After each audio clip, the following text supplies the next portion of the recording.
up to counter battery, so Ukraine can blow them up, especially if they're not that effective. But as long as Russia can keep bringing more shells and guns to the front, it won't really matter because they don't really care about their people as much. But because the numbers involved, right? So Ukraine had 2,000 artillery pieces at the beginning of the war, lost 700 in the first couple of months, and then probably another 300 to 400 went down for maintenance or were not really in good standing order. So they lost somewhere around 1,000 artillery pieces up to this point, and so they only have 1,000 left. And the West has given about 200, give or take some, to help with the war effort.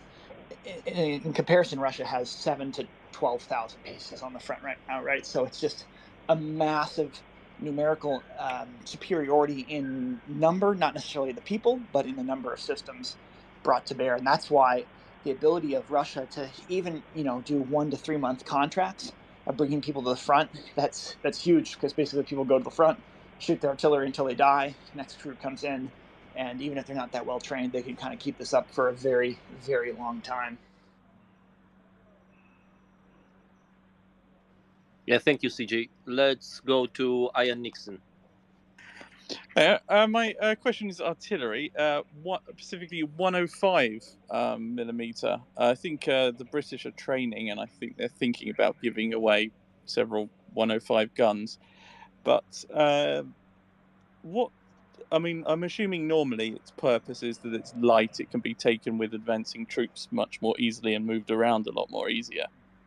But in this kind of battlefield with massive ranges on both sides, how could it be used? Or would it just be relegated to more quiet spaces, or could it be used under the firing arcs of the big ones?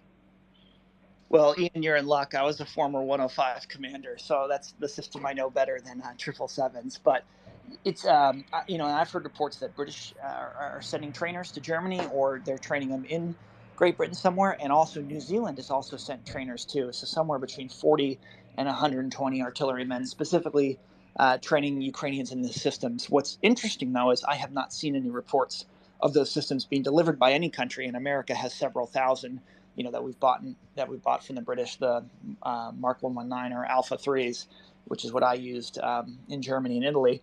And so how could these things be effective? Well, they're very effective when they have a role, right?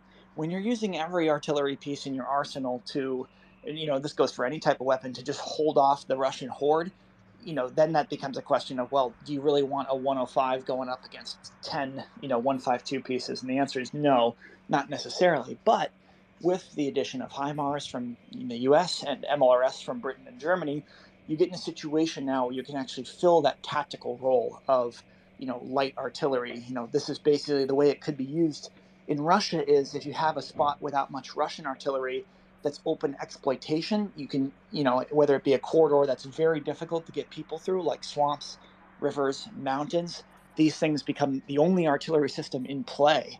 Because Russia, if it's too difficult for Ukrainian artillery to get in, it's also too difficult for Russian artillery to get in. And now you can exploit holes in the line because, again, this front is massive. It's, in the Donbass alone, it's something like 900 kilometers. So there's a lot of spaces yet to be exploited, and that's what we've seen the Ukrainians doing. They're going to areas where the Russians are not and taking full advantage of it. So having a very mobile artillery piece allows you to exploit the maneuverability of the terrain that would be otherwise denied to the Russians. And so this is something I hope is being given, especially if at least two countries are training people on it, because it is a system that a lot of countries have in depth. The only holdback, though, of course, this is not an ammo type that Ukraine already has, right? They don't have, 105 stores, and not many countries in NATO necessarily have as much of the 105 ammo as the 155. And so that probably becomes a limiting factor in getting these things up and running, is pushing forward a lot of this ammo, because these things shoot very quickly and can burn through ammo quickly. But once that problem is fixed, I'm sure we'll see them on the battlefield soon.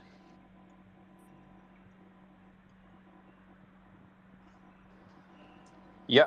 All right. So if you have any questions for CJ or any one of us, actually, or you have any updates about Ukraine or international relationships, I actually have a small up. CJ, did you want to add something?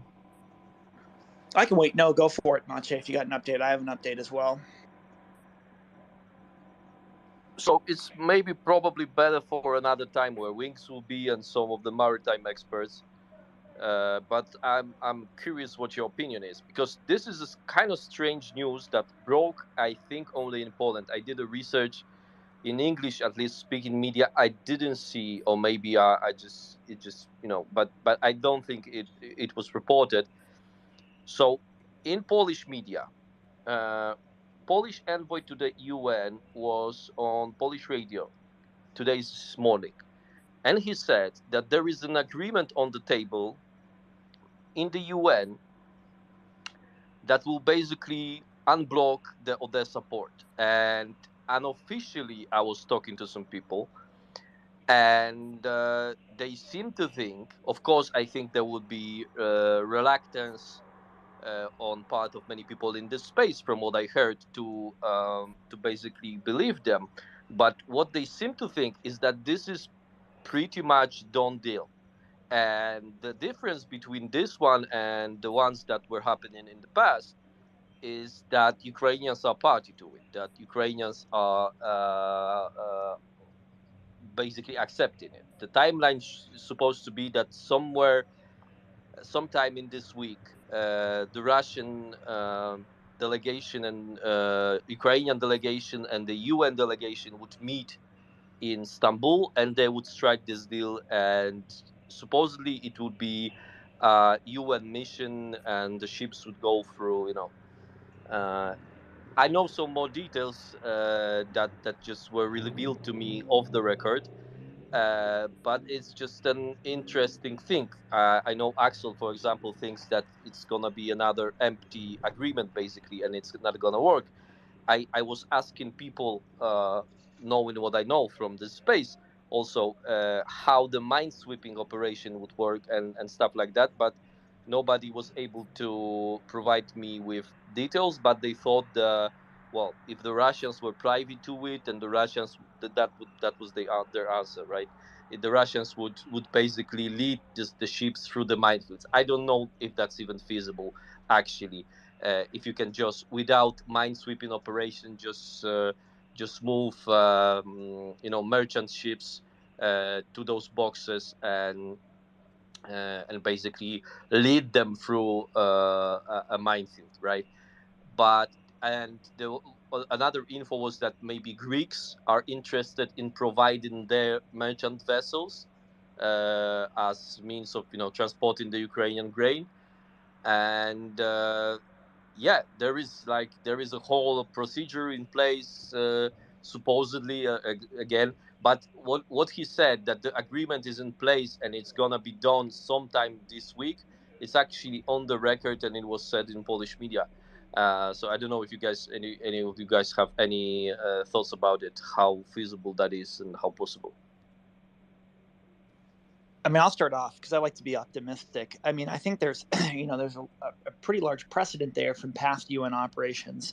And, we think of what is a UN peacekeeping or UN military operation. There's a pretty wide spectrum, right? The most hostile or most combat focused being, the Korean War, right? Where it was a UN force that, obviously mainly led by America, South Korea, Australia, etc., that executed that, but it was ostensibly a UN mission to UN under a UN mission escorting ships through the past Somali pirates in the Horn of Africa. So I think it wouldn't be too unprecedented necessarily off the rip. The second thing I would say is you're in a situation where NATO obviously can't execute this because it would risk a direct conflict with Russia in a way that Russia would want, in terms of to be seen as the noble defenders and, NATO meddling, but the UN is a different thing. So my question, I guess I would throw back to, the Europeans in the room and the other members of NATO and the other members of the UN, which is all of us ostensibly. But, is there a feeling maybe that Russia wants, and again, I know they don't care too much, but does Russia maybe want to have better international attention? And by that, I mean, maybe they'd be willing to agree to this if it was just for grain in order to gain some favor internationally or to kind of to get a good note in the PR realm. Yeah, that's the thinking that I was basically presented with. So the people that I talked to said that Russia thinks not on it's not European centered or Western centered in this thing. They think that they can score some points with countries that are in Africa and in Middle East that will see this move as a gift from Russia, right? That Russia is so beneficial to them, or is their benefactor, right? I don't know if that's true. That's just a narrative, simply because I think there's as good argument to be made to the other side to say that Russia can also benefit by saying to those countries, and I think they were successful up to this point in that what is happening here is the Ukrainian stubbornness in conducting this war, their unwillingness to basically surrender, what's blocking the grain from going to those countries and what will cause the famine. Of course, it's just a stupid line of reasoning, but as I said, I think they were successful in presenting this narrative.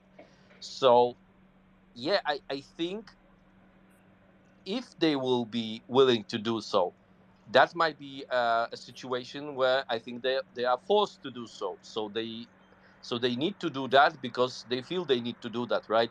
If that's even clear what I'm saying. But so they basically interpreting the situation as that the situation necessitates some type of diplomatic movement, and they feel like this sort of uh, agreement would be a good prologue to any sort of agreement that will come in the future, right?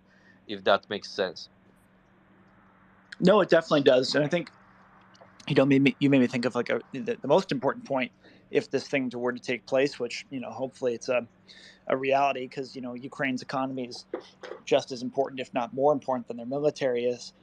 What kind of countries would be involved in this effort? And maybe the reality is it can't be the U.S. and Turkey leading this effort. Not to say they would work together on this, but maybe a non-NATO touch is what's needed. But then, of course, you get in the situation where what countries really have the capability to minesweep to that level and provide protection, coming in, because you have a lot of chances for a Russian false flag, or just an accident to happen due to the nature of going into one of the biggest war zones in 80 years. So it definitely would have to be a very delicate but a very well planned operation. But unlike the potential evacuation of Mariupol, which I know that maybe the French were talking about and some other things, this is a very different situation militarily, right? Yes, Russia controlled Snake Island outside of Odessa, which means Russia will have eyes on the entire time, and a lot of missiles brought to bear. It's not like they're going to a war-torn city as much. And the UN has operated in war-torn cities and places, where there's many militias on the ground. So it's not something out of the realm of possibility. But I think it's more likely because they're going to Odessa as opposed to an area on the front line, which at that point in time would be much more difficult to execute safely without Russia claiming something happening, et cetera, et cetera. Oh, so yeah, I think one difference is I agree with you up to a point, although probably some would say that the difference between the Somali pirates and different militias is that they don't have nuclear weapons like Russia does. And actually, our friend Oscar domesticated You'd be Olga surprised. about Somali pirates and their nuclear capabilities. No, never mind. Sorry, carry on. But I think what we should touch upon that we haven't touched upon are the limitations when it comes to how good this is for Odessa, right? If it is actually demined, because that's a concern that Gunny was raising routinely, as well as rules of engagement in case something does happen, because trusting Russians at their word, not the best idea. I'm going to chime in here into CJ's point. So for the countries in North Africa and possibly other parts of Africa and the world that are affected by grain shortages, food insecurity, the Russians have spent a lot of money and effort in convincing the populations of these countries that this whole war is Russia trying to help fight neo-Nazis, protect Russian speakers. So therefore, the Ukrainian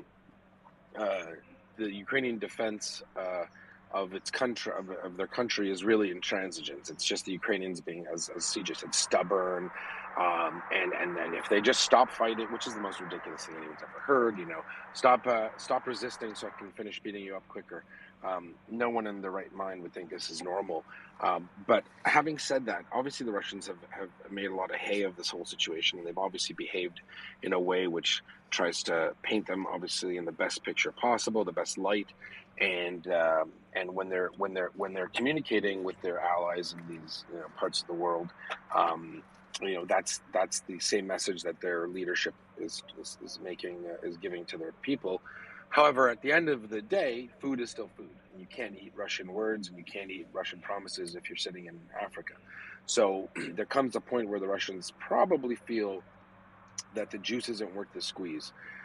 Blocking off commercial shipping to Odessa and hurting the Ukrainian economy is not worth the global riots that could break out. And if they want to lose the few friends they have left, that would be a sure way to do it. So it's probably in the diplomatic calculus for them to try to find a way to alleviate it.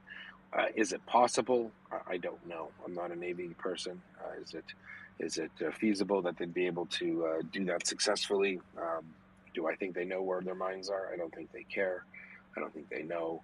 I think it would be a big operation. I just wanted to add that in there. Yeah, and this is one of the parts that I received off the record. So either it's gonna turn out that I'm right about this, or it's just gonna be a bunch of crap that somebody told me. But answering Dom's question, so two things. One thing is in the open source, because Olga from Odessa, Oska Domesticated, just wrote that some of the Odessa shores are currently being mineswept. And the reason that Olga gives is that some of the beaches supposed to be reopened in Odessa, so that might be, completely unconnected to what we are talking about. But the version that I received is the procedure, whereas the cargo ships that will be entering the Ukrainian territorial waters would be then staffed or restaffed, or would be switched of the crew for an Ukrainian crew who would lead the ship through the mines to Odessa, right? Uh, I again, as you, I'm not an expert on this. I don't know if it would be an effective way of keeping the mines in place and whatever. But that was like diplomats are talking about it right now. So the crews would shift, and Ukrainians would lead it to Odessa, lead it back with the